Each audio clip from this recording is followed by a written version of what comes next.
Macbeth, Part 1. The Weird Sisters. Witchcraft is now a thing of the past, as far as England is concerned, unless there still lingers in some very remote corners a belief in the power for evil of some poor old body, whose only claim for such distinction is perhaps her loneliness and ugliness. But in ancient days, and even into the last century, such a belief was a very usual thing. Wise women, as they were often called, who pretended they had the power of foretelling the future, were by no means uncommon, and even learned people and those in high positions were not ashamed to consult them with regard to coming events.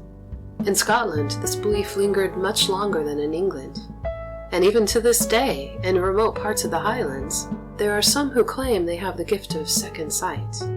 That is, they can see in advance events that will happen several years hence. The time when the present story occurred was hundreds of years ago, in the year 1039, before William the Conqueror had come to Britain, and when England and Scotland were entirely separate kingdoms. The throne of Scotland was then occupied by a king called Duncan. The country at all times was much at the mercy of northern invaders, and just at that period, it was suffering from the inroads of the Norwegian hosts, who, secretly aided by the traitor Thane of Cawdor, had obtained a footing in the eastern county of Fife. But their brief victory was changed to defeat by the valor of the Scotch generals Macbeth and Banquo. Sweyn, King of Norway, was forced to sue for a truce, and had even to pay a fine of $10,000 to obtain leave to bury his men who had fallen in the fight. News was brought to King Duncan of the victory that had been gained by the valor of Macbeth, and pronouncing the doom of instant death on the traitor Thane of Cawdor, he ordered that his title should be bestowed as a reward on Macbeth. It was a wild night, on a desolate heath near Forres. The setting sun, low down on the horizon, cast a blood-red glow over the withered bracken and a group of blasted fir trees.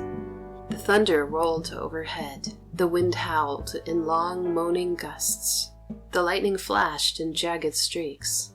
But to the three strange figures that approached from different quarters, and met in the center of this lonely heath, such wild weather was of no import, or rather, it suited well with their grim and sinister mood. Children of the night, their deeds were those of darkness.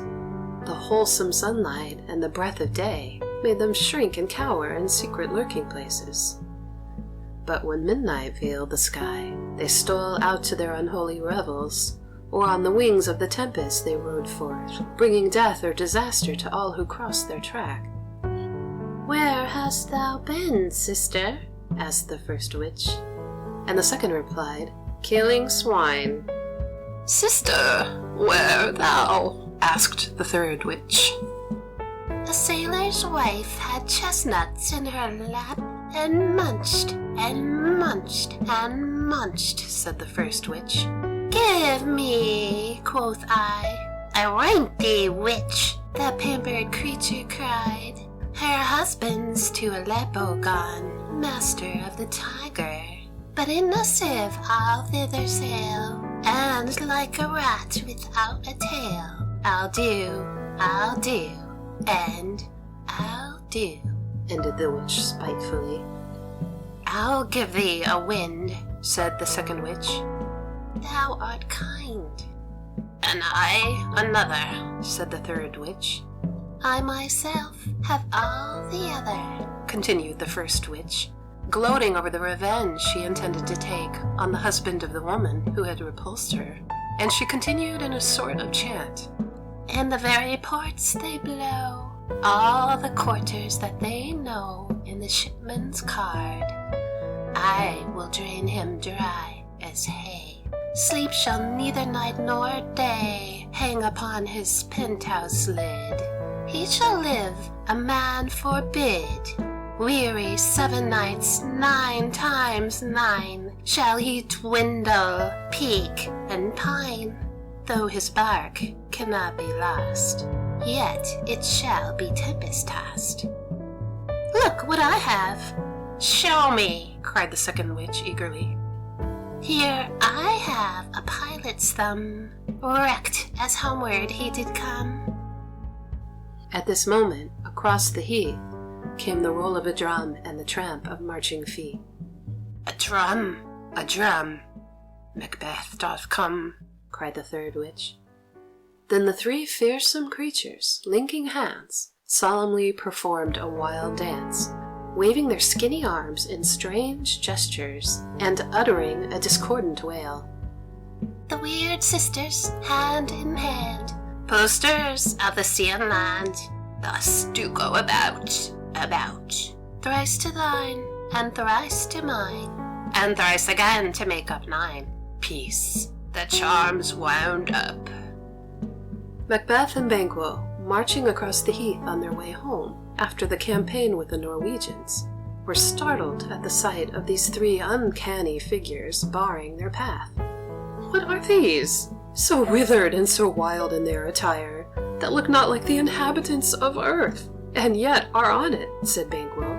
"Are you alive, or are you anything that man may question?" "Speak, if you can. What are you?" said Macbeth. And the 3 witches answered by saluting him, each in turn. "All hail, Macbeth!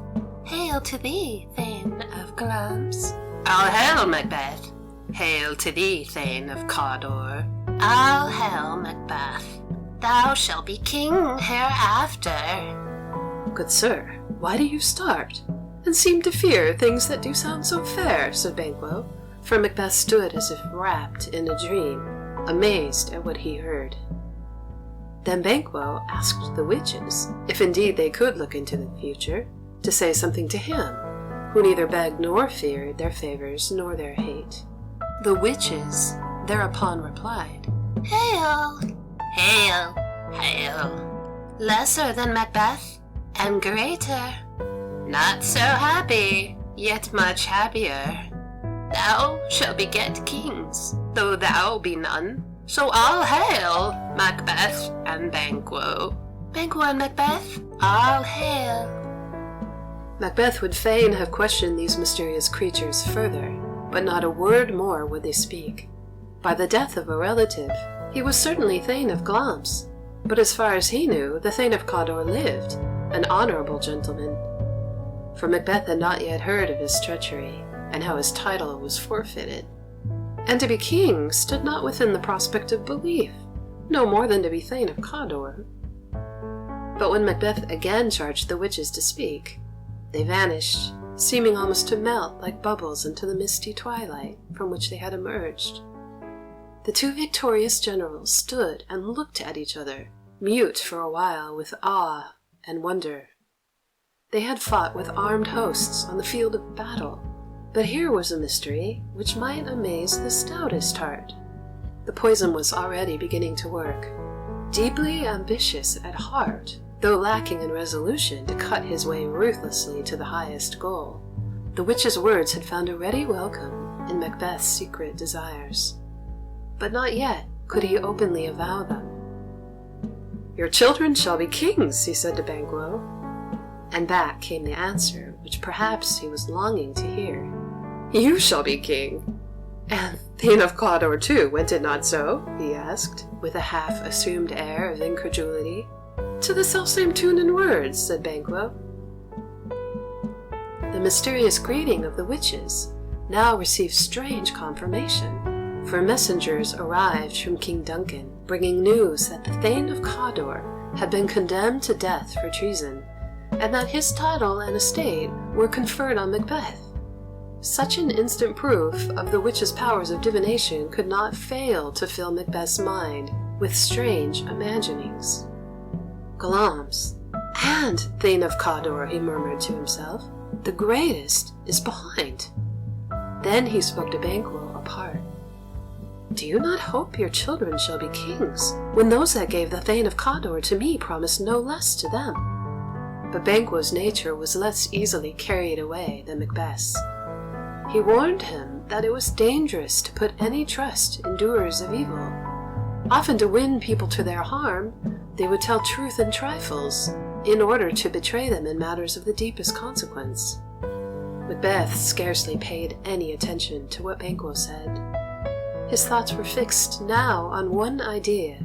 The witches had foretold truly that he should be Thane of Cawdor, when there seemed no likelihood of such an event taking place. Why, then, should they not have spoken equal truth when they foretold a higher honour? A dreadful idea was already beginning to take shape in Macbeth's mind. At first, he shrank from it in horror, but again and again it came back with renewed force. At last he tried resolutely to thrust it from him. "If chance will have me king, why, chance may crown me without my stir," he said to himself. Then, with the feeling that he would leave events to work out as fate chose, he added, "Come what come may, time and the hour runs through the roughest day." But even yet he could not put the matter from him, and determined to think no more about it as a wise man would have done. He wanted to reflect over what had passed, and discuss it again with Banquo. "Let us go to the king," he said to Banquo, for the messengers had come to summon him to Duncan in order to receive his thanks for the victory. "We will think over what has chanced, and later on, having in the meanwhile pondered it, let us speak our hearts freely to each other." "Very gladly," agreed Banquo. "Till then, enough," said Macbeth. "Come, friends!"